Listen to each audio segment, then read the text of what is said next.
ৰাজ্যত ক্ৰমত তীব্ৰতৰ হৈ উঠিছে লোকসভা নিৰ্বাচনৰ প্ৰচাৰ অভিযান।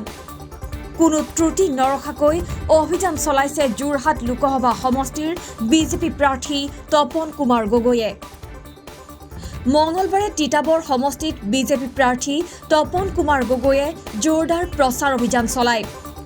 তিতাবৰ সমষ্টিৰ 10খনকৈ সভাত ভাগ লৈ নিৰ্বাচনী প্ৰচাৰ চলায় প্ৰাৰ্থীগৰাকীয়ে।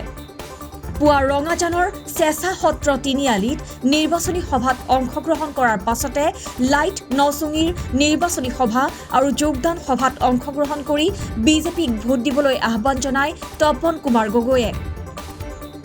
অন্যহাতে যোৰহাট লোকসভা সমষ্টিত 2 লাখ ভোটৰ ব্যৱধানত জয়ী হ'ম বুলি মন্তব্য কৰে প্ৰাৰ্থীগৰাকীয়ে। দিনজোৰা কাৰ্যসূচীৰে অত্যন্ত ব্যস্ততাৰে নিৰ্বাচনী প্ৰচাৰ অভিযানত নামি পৰিছে যোৰহাট সমষ্টিৰ প্ৰাৰ্থীগৰাকী। প্ৰতিটো সমষ্টিলৈকে আমি নিৰ্বাচনী প্ৰচাৰ চলাবৰ কাৰণে গৈ আছোঁ। মিনিমাম 2 লাখ তাৰ ওপৰত যাব, মিনিমাম 2 লাখ। তিতাবৰ সমষ্টি তাৰমানে তিতাবৰ সমষ্টি এইবাৰ চাওক, আমাৰ মৰিয়নি আৰু যোৰহাটৰ পৰা কেইবাটাও পঞ্চায়তত তিতাবৰত সোমাইছে এইবাৰ নতুনকৈ ডিলিমিনেশ্যনৰ পিছত। সেইকাৰণে তিতাবৰ আগৰ তিতাবৰ এতিয়া নাই। তিতাবৰ সমষ্টিত আমি ইয়াৰ পৰা মিনিমাম 15,000 লিড পাম তিতাবৰ সমষ্টিত।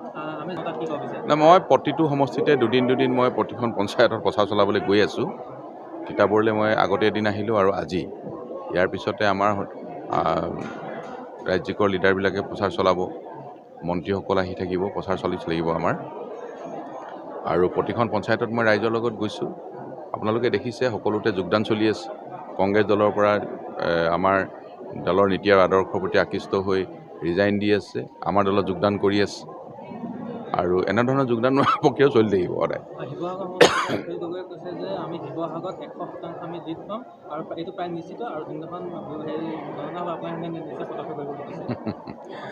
শিৱসাগৰ 19 তাৰিখ দিনটো আহিবলৈ দিয়ক। 19 তাৰিখৰ দিনটোত ভোট হ'ব। 4 তাৰিখৰ জুনৰ 4 তাৰিখে ভোট গণনা হ'ব। সেইদিনাতো আমি লগ পামেই আকৌ প্ৰত্যেকক। আমি কোৱা কথাবোৰ এটা এটাকৈ যে সঁচা সেইখিনি প্ৰমাণিত হ'ব।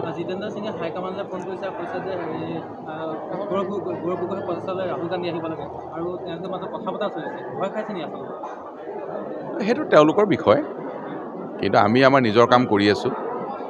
আমাৰ একেবাৰে 24/7 আমাৰ মাইক্ৰ' লেভেললৈকে আমাৰ সংগঠনৰ কাম কাজ চলি থাকে।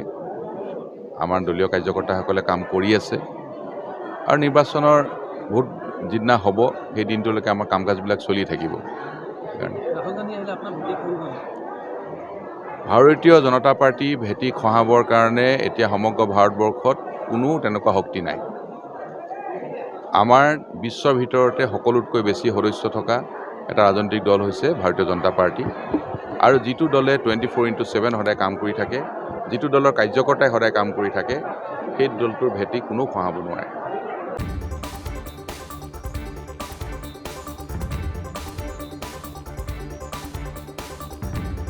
তিতাবৰৰ পৰা সাজাদ আলীৰ ৰিপৰ্ট, B24 অসমীয়া।